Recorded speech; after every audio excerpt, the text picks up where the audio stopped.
Recording, let's go. Listen, welcome to Dear Younger Marry Me, part 2. This is my first part 2. I don't know if I told y'all, like I have not had a part 2. This is my first part 2. So Dear Younger Marry Me, part 2 with the ladies. I am Erika Genice. I have dope conversations with dope people. Also, coming November 13th, I will start having dope conversations with dope teens, teen gals. So I have a program called Hey Gals, and it is where we kind of share these sort of conversations, but it'll be on a more public platform. More private platform with gals, with teens 13 to 18, where we have all sorts of conversations. But to highlight, we talk about self-esteem, we talk about self-love, we talk about relationships, we talk about mental health, financial literacy, living healthy, emotional intelligence, which I think that as a teen, we need to start teaching that more at a younger age, and so much more. So if you're interested in that program, visit IamErikaGenice.com, and I will give you all the information that you need. Joining me today again is we have Angela Evans, by Dallas Byway Charlotte, Byway Denver, all these Byway Dallas, Byway Charlotte, Byway Denver. And do not get it twisted. She's a what fan? Denver Broncos fan all day, baby. Denver Broncos fan. And you guys probably didn't hear the conversation before, but the Broncos didn't do so well on Thursday. Sad and pitiful. Don't make a mistake. Russell Wilson got that guaranteed $245 million. So let's not even. Period. No matter what, fumble or not, we there. We still get money. So she's a daughter, she's a sister, she's a cousin, she's a wife, she's a bonus mom, she's an aunt, she's an employee, she's a boss, she's a sorority member, band and soccer mom. She's either exhilarated or exhausted. We figure out which one she is. But I always like to add light to, you're also my friend, and you have been a mentor to me, and I love you. Unlimited bliss because of the ways that you have poured into me more than you know. So thank you. All that, but then you get to be my friend. Like, get you an Angela in your life. I don't know what to tell you, but she mine. But she ours. Sorry, twin. We have Jennifer Presley-Sanders. She was born in Queens, New York, but raised in Syracuse, New York. Jennifer relocated to the DFW area in 2015 for a job promotion. By societal standards, she was married at an older age, let society tell you, but that's a whole different, anywho. She got married when she was 36. She enjoys cooking, traveling, learning all things financial in her spare time. And I have to also add that she now has an Airbnb in Frisco, Texas. I live in Frisco. Are you still in Frisco? No, I'm in Aubrey now. She's in Aubrey. Okay, so if you're visiting the DFW area, she has an Airbnb in Frisco, which I live in Frisco. It's one of the most amazing cities. I'm sorry, other places in Dallas, but twin Angela, you know how I feel about Frisco, the ISD, just all of the things in Frisco is just incredible. So if you're looking for Airbnb places to stay, you can reach out to me, or where can they find you if they're interested in booking the actual location?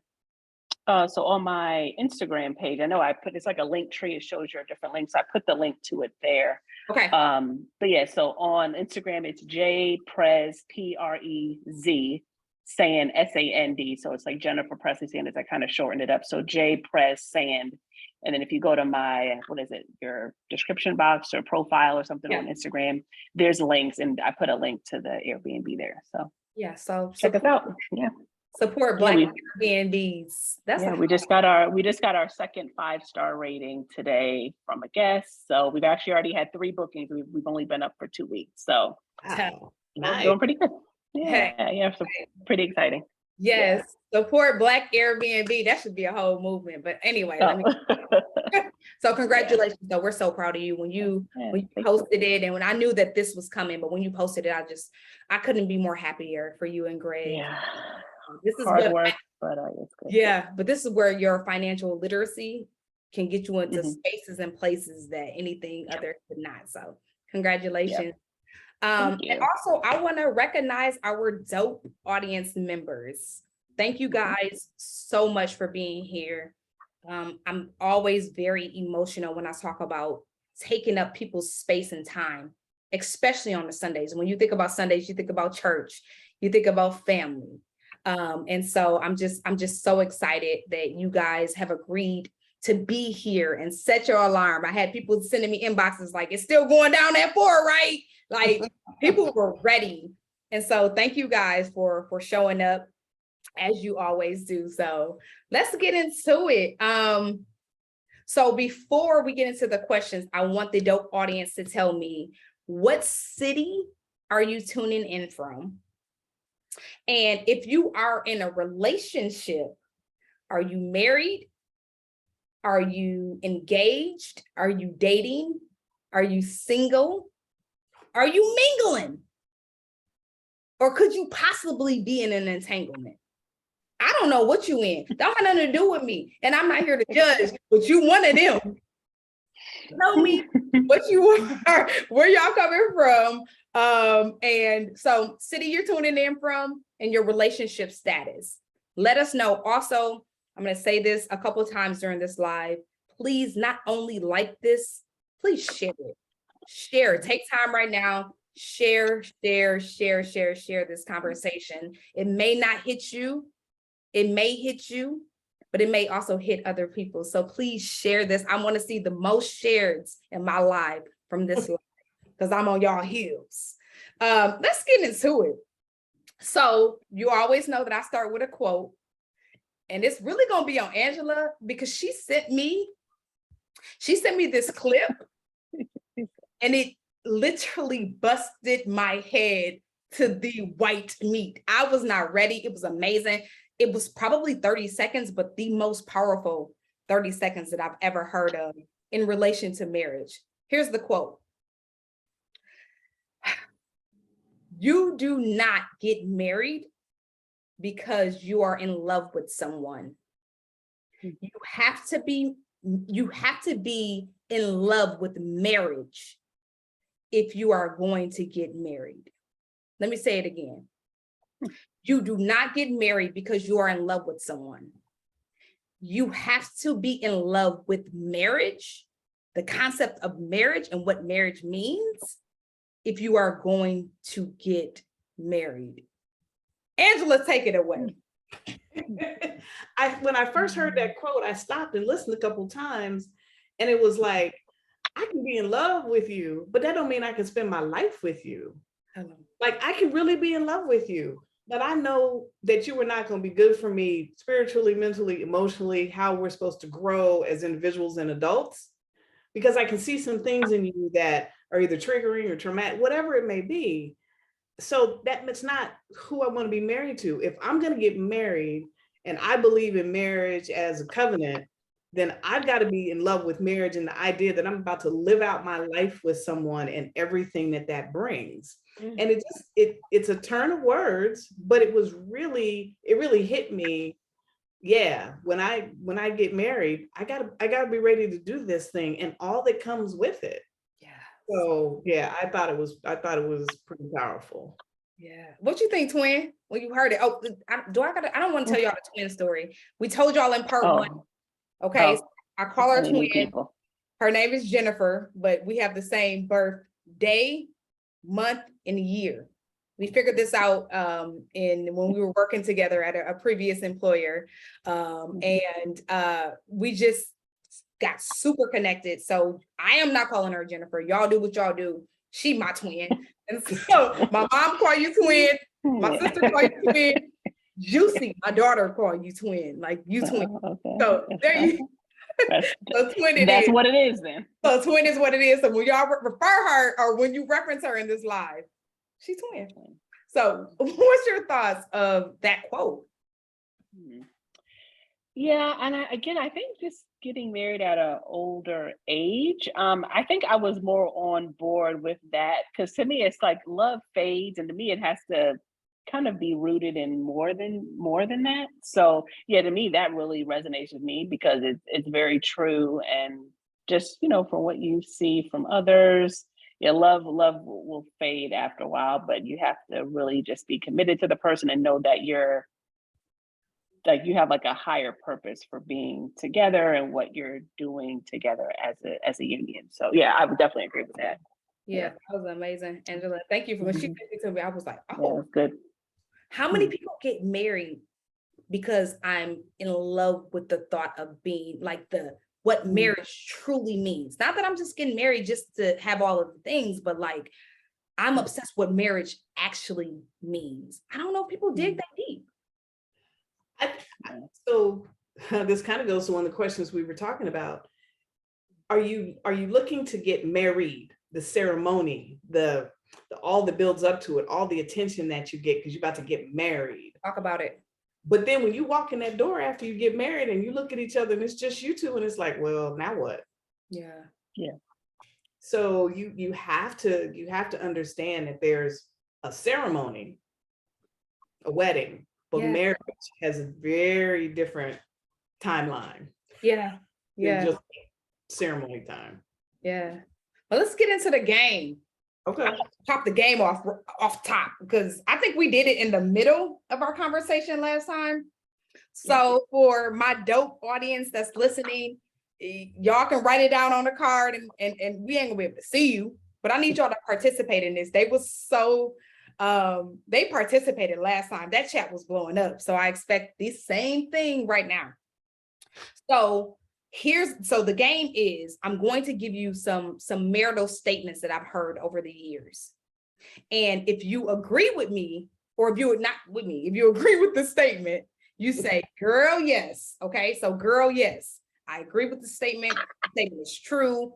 I believe it. If you don't believe it, then you got to say, child, please. Okay. And I need extra L's. I need extra E's. I need all of the things. Audience members, dope, are y'all there? What's going on? I need somebody to write in the chat, girl, yes, and child, please. Let's get it going. I need y'all participation because I'm gonna be reading off who said what. Let's get it. All right. Here's the first question. When you are saying I do on your wedding day, you are not only saying I do to the things that you know, you are saying I do to the things that you do not know yet.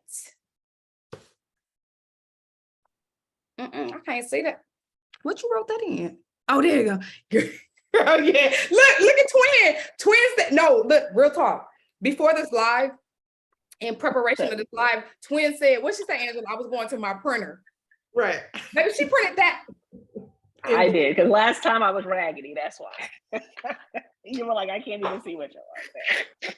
I had to get it together today. All of the above. All of the above. Love it. Listen, I'm getting some girl. Mallory said girl, yes. Corla said girl, yes. Listen, girl, yes. Best friend said girl, yes. Listen, they agree. Mm-hmm. You're not just saying I do to the things that you know. It's the things that you like. Oh, that's you? Mm-hmm. Yes, I do. I don't know. Mm-hmm. All right. Marriage is an invitation. Marriage is an invitation to treat your spouse any type of way because you vowed to death do us part.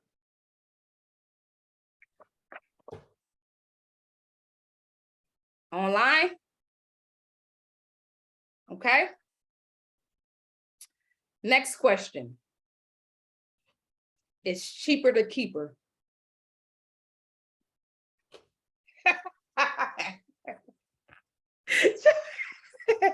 I'm gonna wear you out.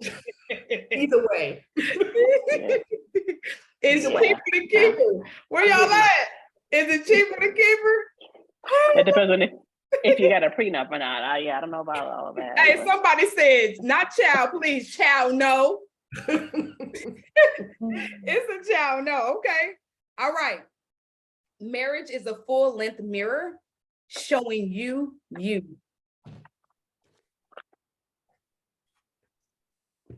Okay, so marriage is a full-length mirror showing you. Ooh, and sometimes it ain't pretty. Ooh, what that mirror be showing. Mhm. Yeah, everything. Ooh. Everything. Stay together for the kids. Child, please. Okay. Once married, sex becomes a chore.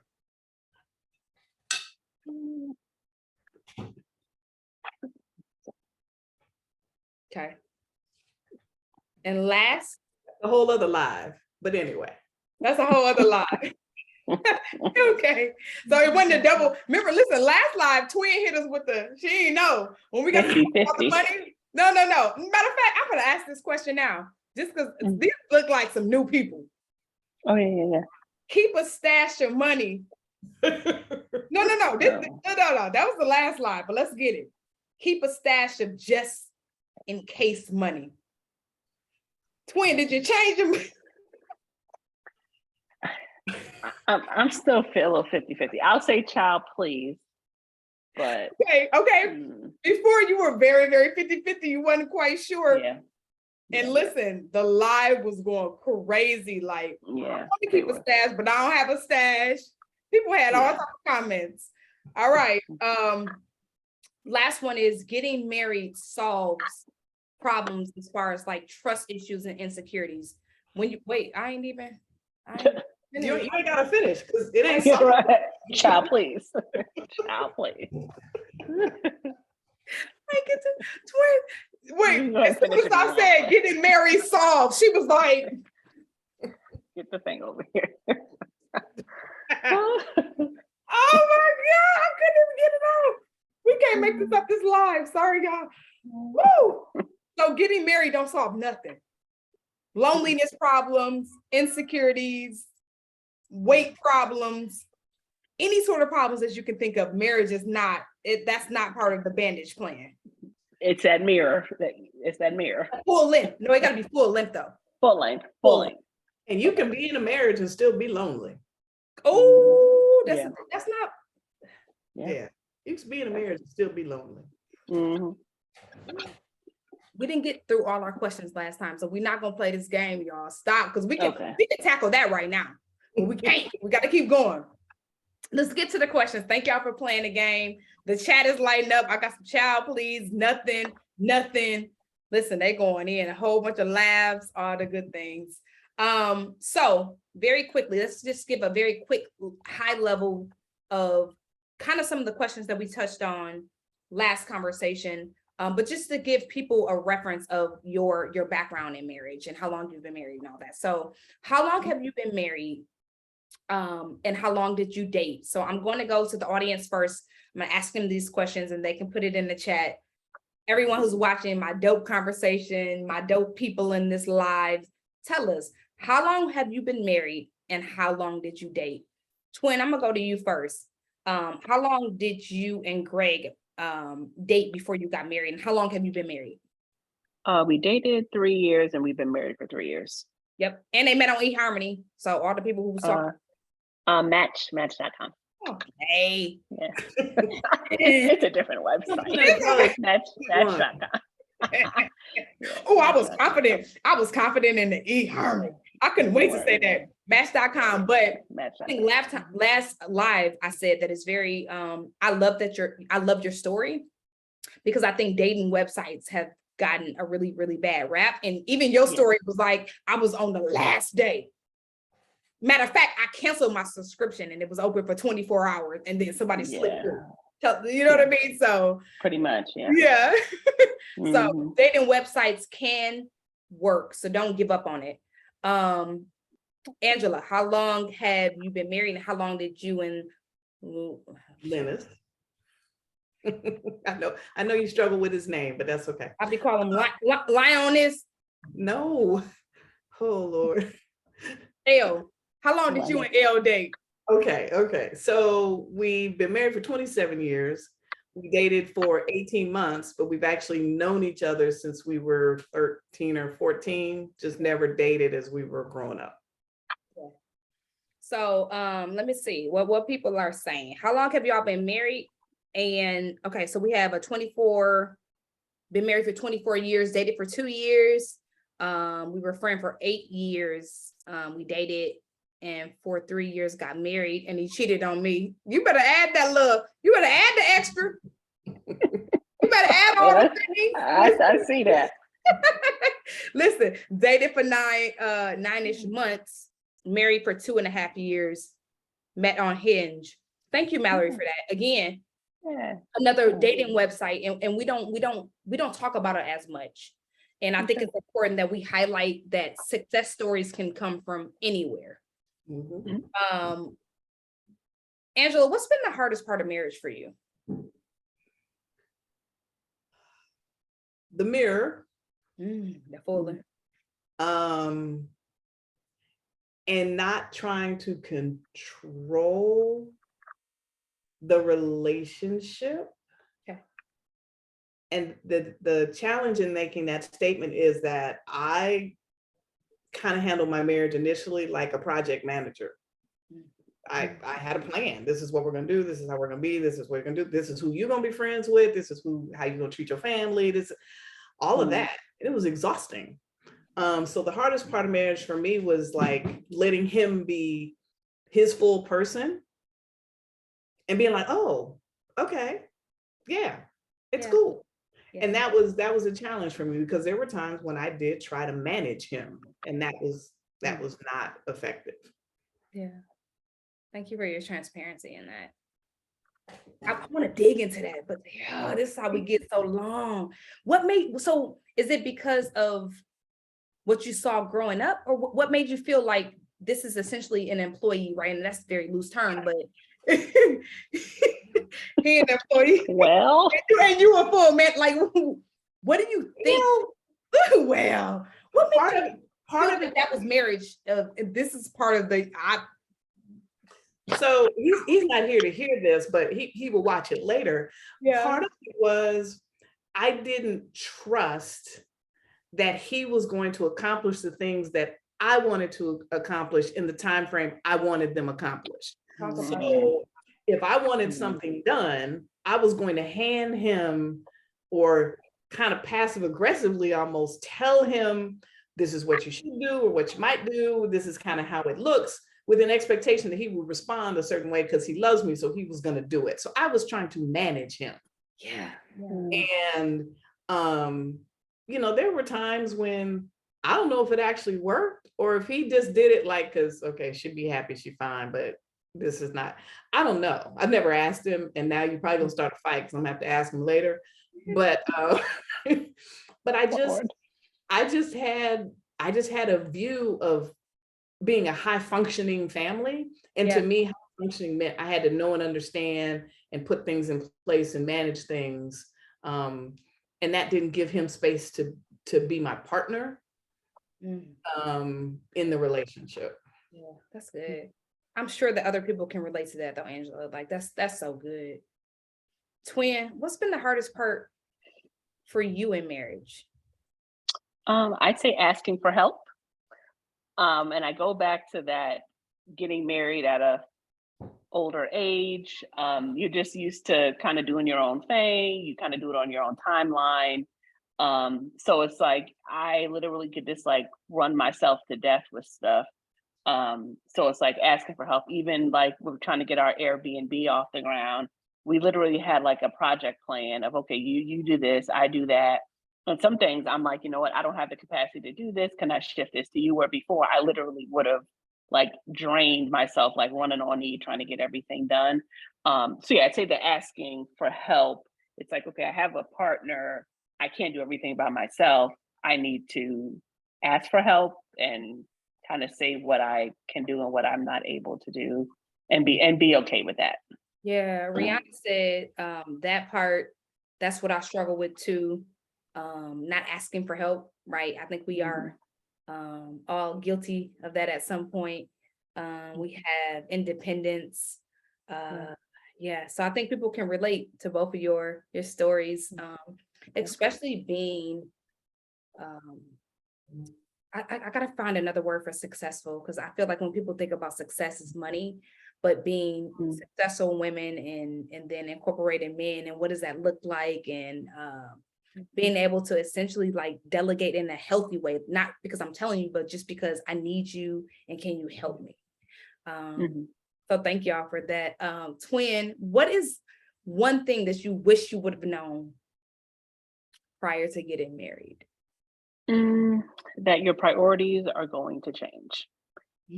Perfect example, like, I guess, so getting married at a little, being a little bit older, just like working, like, okay, it's not okay for you to work 12 and 14-hour days and think that just because you're working and bringing in a paycheck that your spouse is going to be okay with that. So I know that's something I really had to manage, that where, yeah, you can't do this because just because you're getting a paycheck, that doesn't really mean anything. You still have another person you have to kind of tend to. So yeah, I would say that just changing my priorities as it pertains to like work and family. Yeah. Where are you at now? Do you feel like you're getting there? Yeah, and honestly, I had to change jobs because for that reason, because I didn't feel like I would even be able to be even performing at the level that I had been performing at for so many years if I didn't work those hours, just because of the department or the environment that I was in. So really I had to essentially change jobs because of that, because it wasn't, I couldn't do it anymore. Wow, that's good.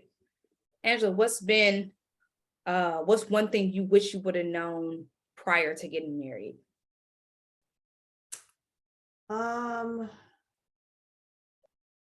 That I like to tell my story on my time, not on yours.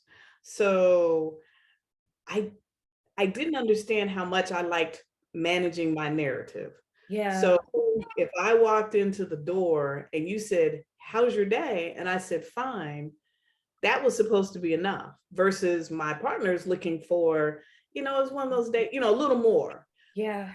3 hours later, when he's sitting down trying to watch the football game, I suddenly want to talk. "Hey, by the way, let me tell you this, and this." Yeah. And it was always about my time and when I wanted to share, versus sharing when the person was present and ready to hear it. And I didn't really understand that about myself until much later in the marriage. And it was like, he's not picking, he's not trying to, beg me to talk to him. He's just interested in how I'm doing.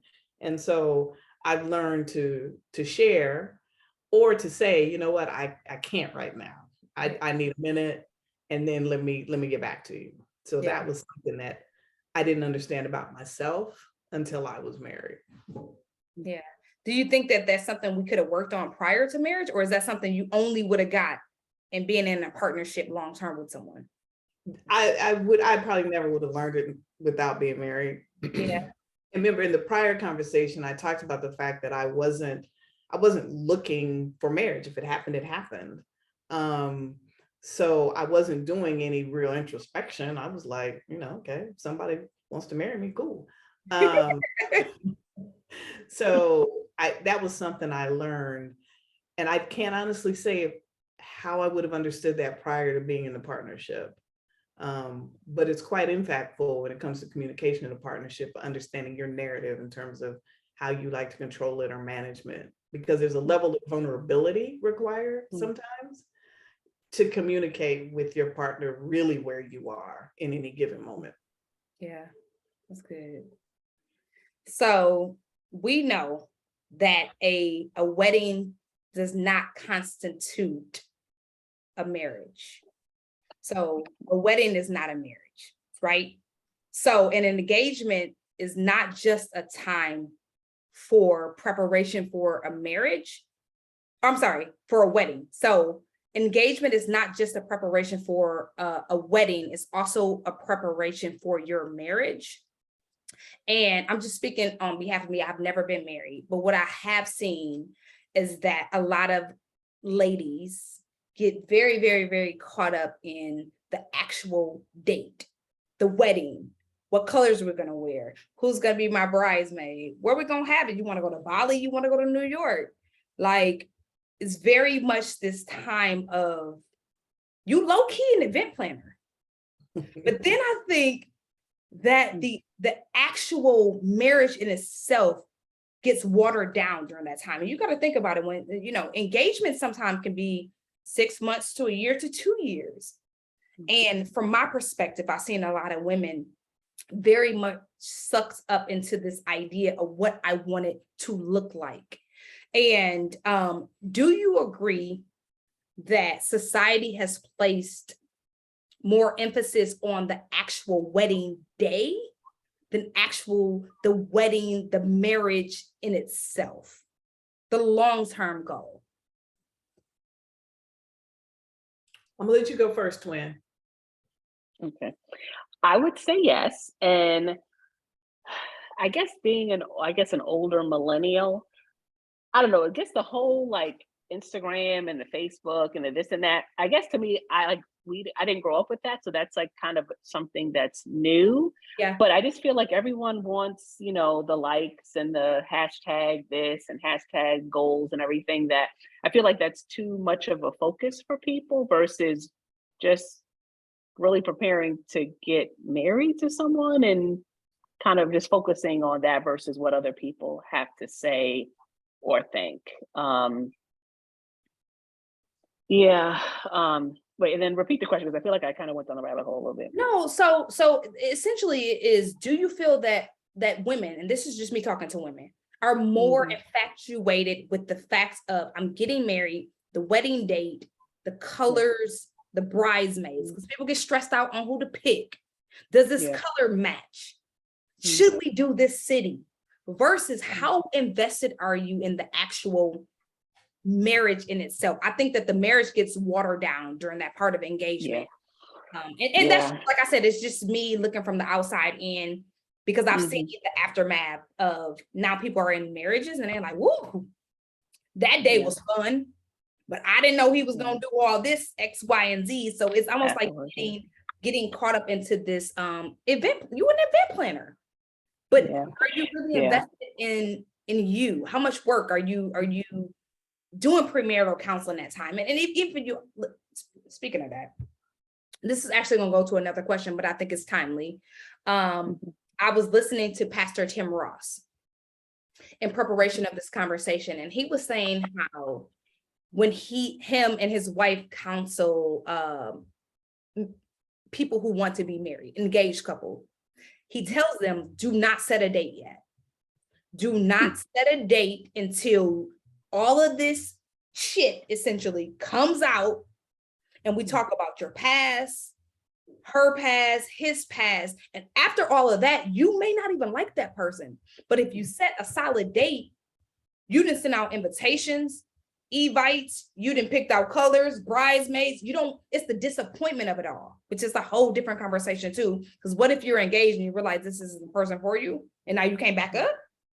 Yeah, that's embarrassment too. So he just urges people to do premarital counseling prior to you having an actual wedding date set. Do you feel like that's healthy, Angela? Oh, there was a whole lot in there. So yes, I've not heard that statement before, but I have to agree.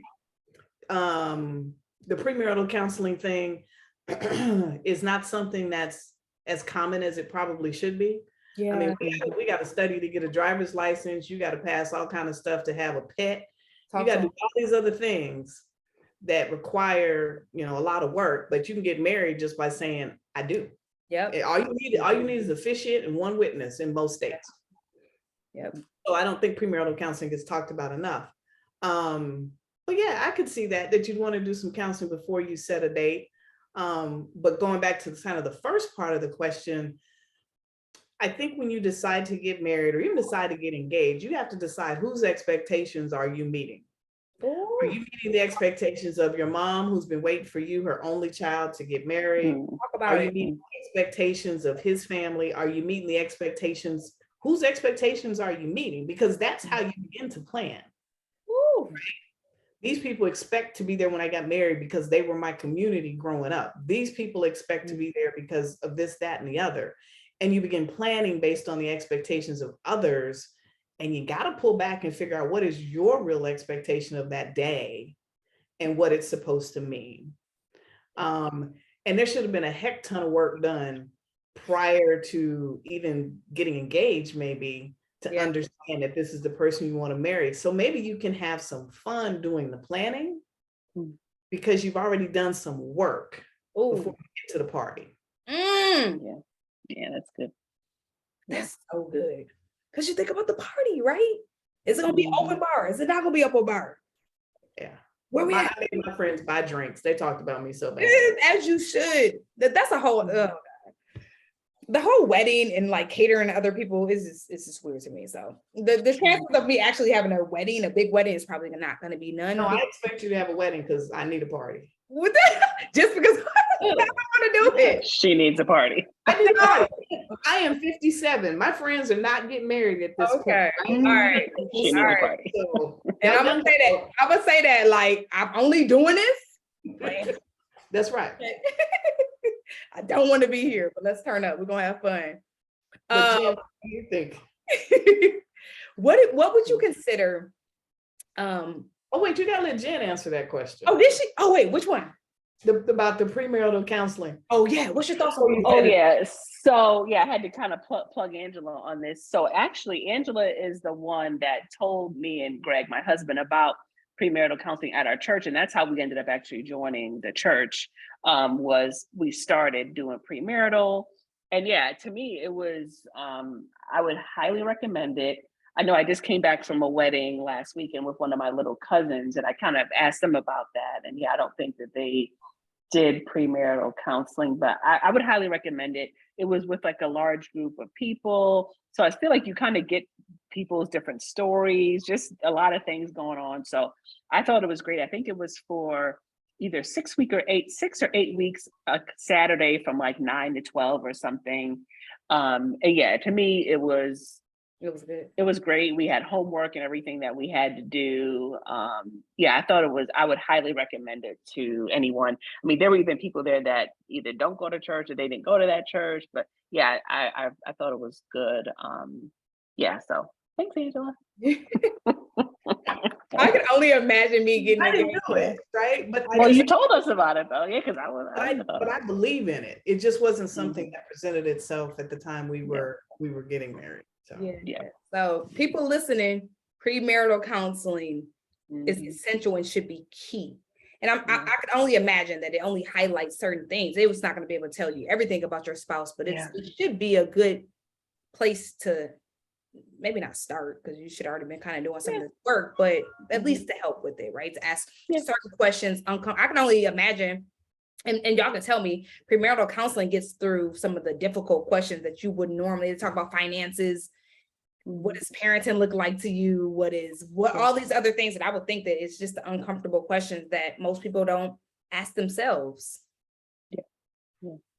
Yeah. And I think too, just like your family of origin and how that impacts people, because I feel like people don't realize the impact or like certain traumas and things like that could present themselves, and just, like what would you do in the situation type of thing. So yeah, I thought it was good. Good. Angela, what would you consider a healthy? And so I had healthy marriage / healthy relationships.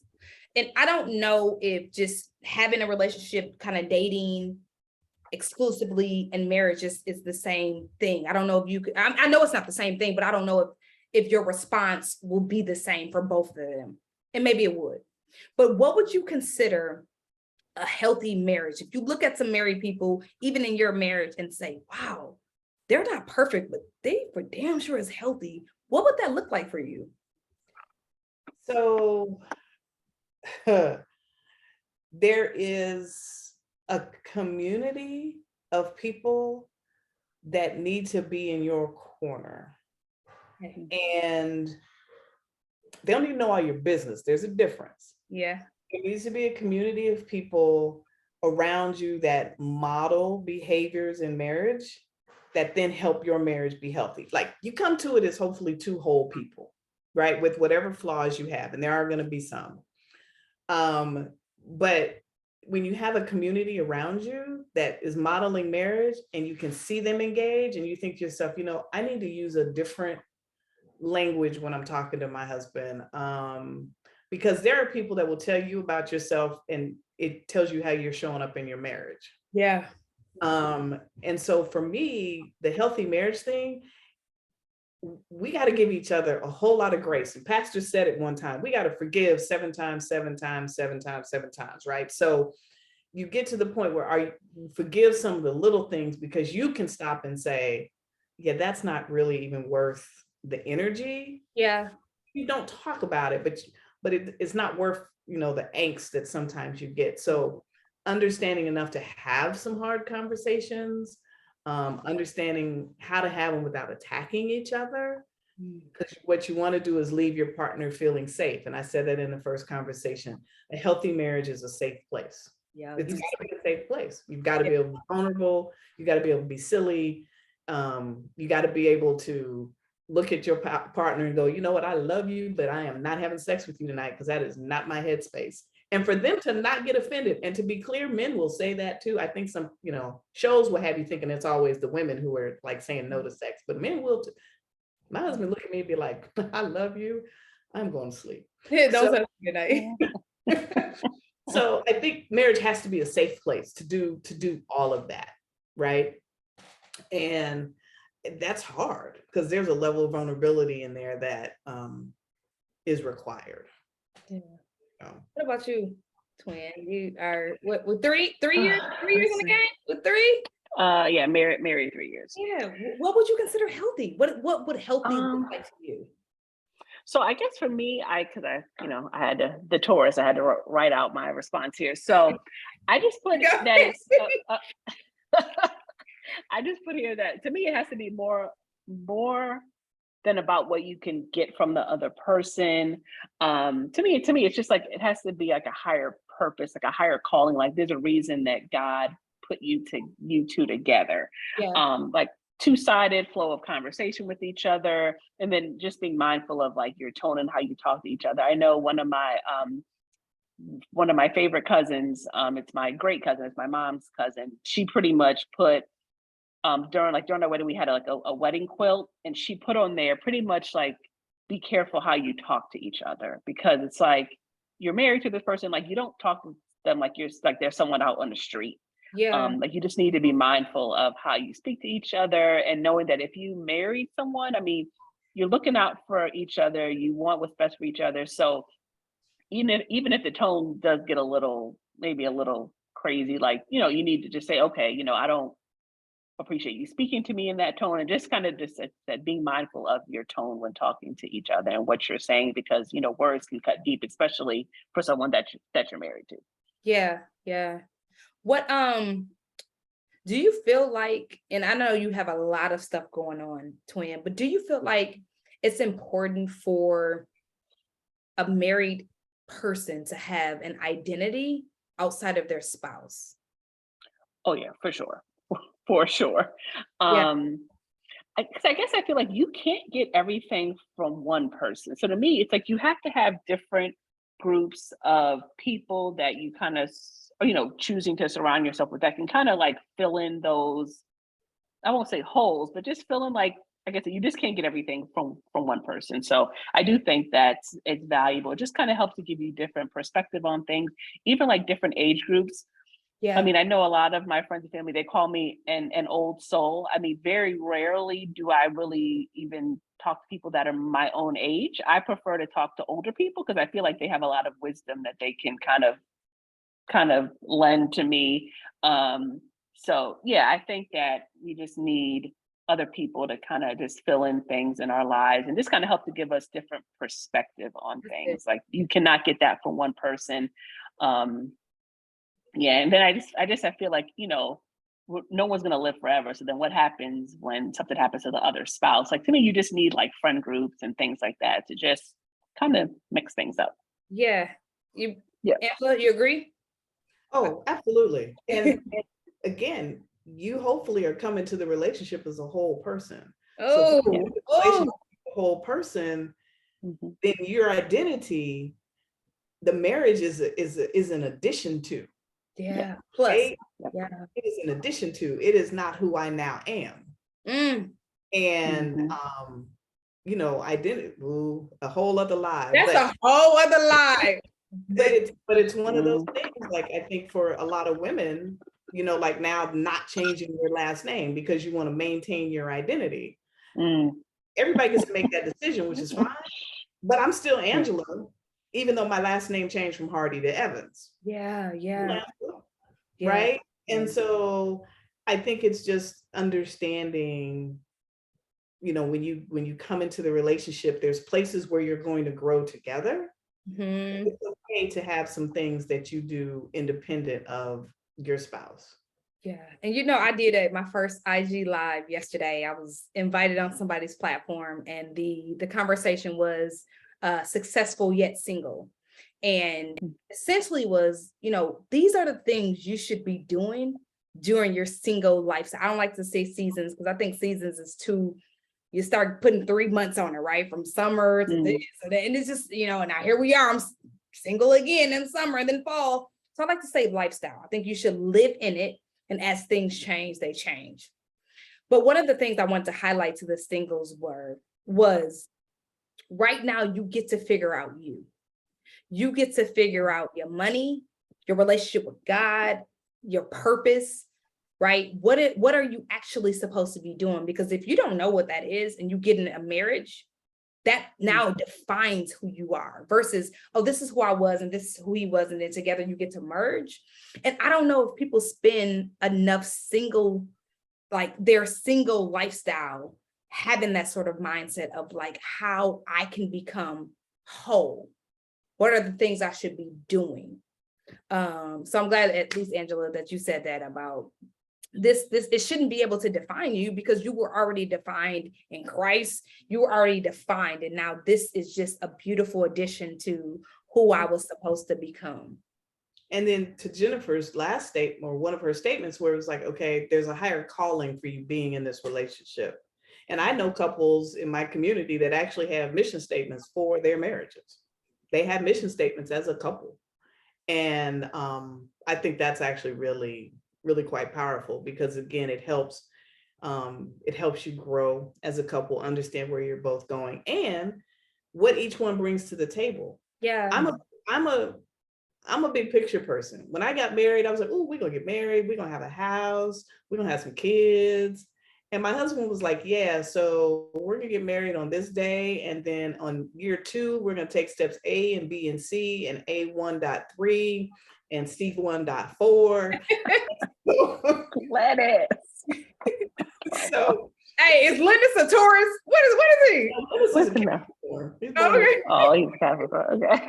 So working through that, we were a compliment to each other, because I was like, hey, let's do this. And he's like, hey, but here's have a plan. So that also kept us out of the poorhouse. That complement each other. Yeah. Did you guys have any positive role models coming up as far as marriage, and how important is it to you individually or as a couple to be that blueprint for the next generation, or even just for your kids, for other, because sometimes you hear people, and this question came about because I've had conversation with other married people where they're very much like, my marriage shouldn't be a blueprint. What I do is what I do, even if it's toxic, it's just ours. I seem to think that if God brought me into unity with someone, that it's supposed to be for a higher power, and to give someone else a blueprint. So for me, when I get married, right, I want Ryan to know this is what marriage could look like. Maybe not should, right? But I want to give her the healthiest version. It's important to me, which is why I'm not married, because I want to make sure this person aligns with how I look at marriage and what I want my daughter to see. Is that important to y'all when you think about your marriage and for it to be a light to other people? Because it's been a light for me, just by the way. It's been amazing to me. So I didn't start out thinking our marriage, I thought we as people should be lights to other people, right? yeah, I've always been a helper. I've always enjoyed mentoring and talking to young people. And my daughter, who's 19, will tell you that her friends will come over to talk to me about stuff. And I absolutely love that. yeah. So if we as individuals are lights to others, then our marriage should also set that up. Back to Jennifer again with the higher calling, right? Yes. Here's some things we do and what you see that are positive about marriage. And I grew up with my family having military friends. So what I saw was this really diverse group of men and women who were married from different countries, and they played cards and they drank and they laughed and they hung out. And then when their children grew up, they still did those things. Like they still had a community. Yeah. So that's what I saw. I don't remember really knowing a lot of divorced people, and I don't mean angry, ugly divorces, but just divorced people in general until I was out of college. And some of my college friends had grown up where their parents were divorced. Yeah. So I got to see kind of both sides, like how the children were impacted, but understanding how I was impacted with what I saw growing up. Yeah. What about you, Twan? Did you have any? So I guess when you say positive, so I guess for me, I feel like even if something is not a good situation, to me, I feel like there's always like a lesson in everything. So to me, I think with every marriage or relationship that you either see or that you're in, like you can kind of take the, okay, yes, I would want that. No, okay. But then to me, I'm always like okay, like what caused that to happen? Yeah. Like, was that something from like your childhood that wasn't addressed, that kind of like reared its head when you got married? So to me, I guess I'm a details person, and I like to understand the why, like what caused that to happen. So yeah, I'd say I had a lot of positive and maybe not so positive role models. And to me, it's all like a lesson learned. And then I just hope that people will take that and not say, oh, I want my relationship to be like this person, but maybe kind of take bits and pieces and how, like, what are you going to do better that you saw that couple, like maybe someone needed to go to therapy, they didn't go to therapy. Okay, well, moving forward, we need to either individually or as a couple go to therapy and kind of work through some things so that we're not repeating the things that happened in my friend's parents' marriage or something like that. So yeah, just I won't say positive, but yeah, I've seen positive, I've seen negative, but there's always something to take from every experience or encounter that you have with people. Yeah. So do you aspire for you and Greg to be a blueprint to others? I say yes and no. Okay. Yes, in the fact that I guess my big thing is finances. I love talking about finances. Anyone will tell you that. And the main reason I enjoy that is because I see that what happens when people don't address finances. I think that's like one of the leading causes of divorce is like money problems. Yeah. So to me, it's like, okay, if you can essentially address that before, then you can kind of, to me, that's one less thing you have to worry about that could potentially cause you to have issues in your relationship if you prioritize your finances. Yeah. So yeah, I guess it could be a blueprint. And again, I only learned that because my dad passed away when I was 8 years old and my mom became a single mother. She didn't have a 401k. Her boss told her about investing in a 401k. You know, X number of years later, she's done pretty well for herself because of that. So again, a lesson, okay, I'm not going to repeat that. I'm going to start investing when I'm 20 something out of college versus when I'm in my 40s because my mom didn't do it. So to me, it's always the lessons and what am I taking from that and how am I changing it? I feel like a lot of people have this information, but they're so caught up in kind of like living their life. It's like, okay, but didn't you just see what happened to so-and-so? Like, aren't you going to try to do something a little bit different because of what happened to them? So I think we just kind of need to pay attention. Yeah. Betty said, I watched my aunts and uncles who were married for 40 and 50 and more years. The only thing that I say about that is that I did too, but these were people who weren't, and not everyone. So is the goal of marriage to be married for a duration of time of being healthy, or is it just about being married? Because I know people who've been married 40, 50, 60 years, didn't sleep in the same bed, he on the couch, I'm sure you guys have experienced it too, but I think it's important to highlight that I don't know if duration matters anymore. I would argue it's about the length of time that we can actually like each other and be healthy. And that's what I choose to want to show Ryan in. Angela? I'm in it till the bitter end.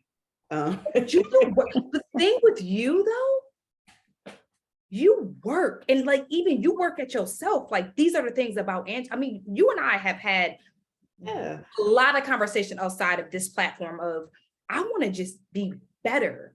And I don't know if everyone takes that sort of initiative, that self-initiative of I just want to be a better person because I know ultimately that will help me in marriage. I don't know if people take that same sort of initiative. Yeah, I actually like my guy, right? So I do like him. I do like him. and people have told me if we ever get divorced, it'll be my fault anyway. Yeah. And we're done with you and we kicking it with him. Right, pretty much. Now we're going to date Theodore with him, twin, bring Greg. Angela ain't coming. So right. It's incredible. One of your friends made a comment in the last chat where she said, you have to love them enough to stay with them when you don't like them. Ooh. And I wanted to make sure, and I don't know who said it, but I want to make sure I called out that statement because I have said that many, many times. I love him, even when there's times I don't like him. Yeah, that is what sustains me, right? Because we're in this till we're not. And that is just our goal, is to continue to be and grow and do. And, that's how we've approached it. And if we turn out, to look up and we're 80 years old and people are like, oh, them is life, them is marriage goals, I'm okay with that. Right. Yeah. But we don't base our marriage on what we think others need from us. Oh, that's good. Right. It's what you need. Something that's cool, but we base our marriage on what we need to do to be successful in our marriage. Yeah. I love that. Talk to the people, Angela. Just talk to them real quick. The ladies, just talk to my ladies real quick who feel like their back is against the wall. Matter of fact, talk to me. I'm 39. I've never been married. I'll be 40 next May. And I'm just gonna ask the question, but like I feel optimistic. I feel whenever God has it for me, it's gonna be amazing. And I'm doing the work. But talk to the people who are honestly starting to get a little irritated with God. They're anxious. They're feeling like it's not going to happen. Everyone else around them is getting married. They are honestly, they're kind of starting to give up. They lost hope. Talk to the ladies where their back is against the wall, but there's something else coming for them. Talk to them.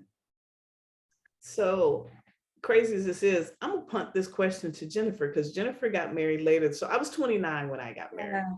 I had a plan. I was gonna get married at 25, had my first kid at 27, my second kid at 29, and then we was gonna go with life.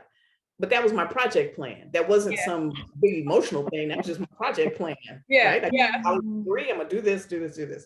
And so I was open to it, not realizing that it was something I was gonna really enjoy. I know that sounds crazy, but I just wasn't sitting waiting on it though. I was just doing me. Right. But that's a word too, by the way. So I didn't feel like my back was up against the wall. Also because I didn't have any real significant expectations around when I would get married. Because if I hadn't gotten married, I love it, but if I hadn't gotten married, there were several international vacations and destinations I was going to be into. Hey now. A certain amount of money in the bank. Okay, kicking it. It was a plan. Started what you drank. So I don't know that I can answer your back up against the wall except to say at the very beginning, you can be together and still be lonely. Ooh. We gotta be real careful about getting in relationships because we think it's going to take away this loneliness or this feeling, because we can be in a room full of people and feel alone. So I'm gonna punt back up against the wall, Jennifer, and whether or not somebody, society and others have kind of set expectations for you at that point. Take it away, twin. So I say for me, no. I mean, I didn't, similar to Angela, I didn't have any expectations. If I get married, that's fine. If not, that's fine too. Yes, obviously I went on a dating website. That's how I met my husband, but I wasn't like, oh, I just gotta find someone on it. It was like, okay, it's just, to me, it was more or less trying something different. Like, you can't, to me, it's like doing the same thing. It's like almost insanity. Like, okay, let's just try something different. See, kind of see what happens. So, I mean, I guess for what I would say to other people, and I have my response down here, I just put here to run your own race, stay in your own lane. You don't need to be looking on to the back or on the side of you to see what other people are doing. And then I said here, it makes me think of Drake's lyrics in his song Emotionless when he says, I know a girl happily married till she puts down the phone. So to me, marriage, it's a part of your story, but it's not the only story. So to me, like, you don't want to be making poor relationship decisions just for the fact of saying that you're married or that you have kids, and then you bring kids into the equation, and then it's like, okay, why am I like, what did I do here? So to me, just run your own race. I mean, don't idolize what other people got going on, because you don't know the ins and outs of what they're dealing with. I guess a lot of people say, oh, well, it's easy for you to say that because you're married, but I mean, that's just how I see it. Yeah, to me, you just have to be happy with yourself. And to me, there's a reason that God has you in this season. Yeah. And to me, you just have to trust that you're in that season for a reason, and there's something for you to grow or for you to work on while you're in that single time of your life. So yeah. So what do you think? What should we be working on right now? Not married, not engaged. Yeah, give them the list. Somebody put this list in here. Somebody needs to hear this. You're not engaged. You're single. What should you be working on right now? Because I think people be working on a man and a woman, and you got a whole bunch of other stuff that you need to be working on. Give them the list, Angela, and somebody put the list in the chat, because y'all need this one. Yeah. Financial well-being. Come on, talk to them. Come on now. You just got to preach. I love Jennifer and Greg for the way they've done it. You want to talk about financial goals? How money works, how money works for you, how the system is put together. You got to understand that as an individual, so that when you get into a relationship, you all can have some goals that are moving each other forward. And you have to understand how you respond to stressors, not stress, but stressors. When the money not right, when you gain too much weight and you couldn't button them pants, when somebody at the job say something sideways to you. I mean, just how do you respond to stressors? Yes. Because understanding how your buttons get pushed when you're in a relationship will help you understand how you need to manage them, because your buttons will get pushed in a relationship. Yeah. Oh, that's so good. What about your relationship with self? Is that important? Your relationship, how you truly feel about you. Is this something that we should master prior to being married, or is it something that we should have just a really good hold on? Careful of the word master. Okay. Yeah, that's not possible. To master something suggests that there's not room for change or growth. That's good. Yeah. So you got to be careful about that. For sure. Yeah. I mean, to me, I'd say you need to prioritize your health, just your health, well-being, whether that means therapy, going to the gym. I mean, I know for me, I'm like an emotional eater. So to me, I know that for me to help me to manage different stressors, I need to be going to the gym. Yep. I need to kind of be in a community of people that are trying to just uplift me and just kind of keep me focused on okay, just because someone did something to you or talked to you crazy, okay, it doesn't need to derail your whole day. That's just that one situation. You need to move past that. See, I think just knowing yourself and knowing what do you need. And to me, I need to be going to the gym, because if not, then I may not be in the good headspace to deal with different things in my life or at work and things like that. So just knowing yourself, and yeah, you, after a while, you should know yourself. If not, you're just not paying attention. Yeah. Or you don't want to acknowledge. Yeah. Right. And understanding your relationship with God and how you are operating as a believer, so that you don't end up with someone who convinces you, oh, well, yeah, I know you believe that, but maybe not. You know, you got to be able to stand your ground in your faith. Yeah. And that requires some learning on your part. Yeah. Get your relationship with God up. I think that was my list of the things, well, what you should be doing during your single lifestyle / season is get your relationship with God up. Work on your emotional intelligence. Work on your finances. You know what I mean? All of these things that we could be doing right now in the waiting period. So ladies, once again, the time's up. Every single time, but we did good. I mean, we got through pretty much everything that we needed to get through. I want to ask you guys, as I always end all of my conversations, with the question, and it can't be what you said last time. I need to know, what is absolutely one thing you love about yourself? And I need everyone that's on this live. Yeah. See, that's what I'm saying. But if I said, Jennifer, tell me one thing you absolutely love about Angela, you will list it. Or what's one thing about, like, it's so hard to give us credit. And this is why I asked this question at the end, because it's so hard for people to celebrate them. So my dope people, during this live conversation, I need y'all to tell me what's one thing that you absolutely love about yourself. And I'm going to hand it to you, Angela. What is one thing that you like? Girl, please. This one? This me all day.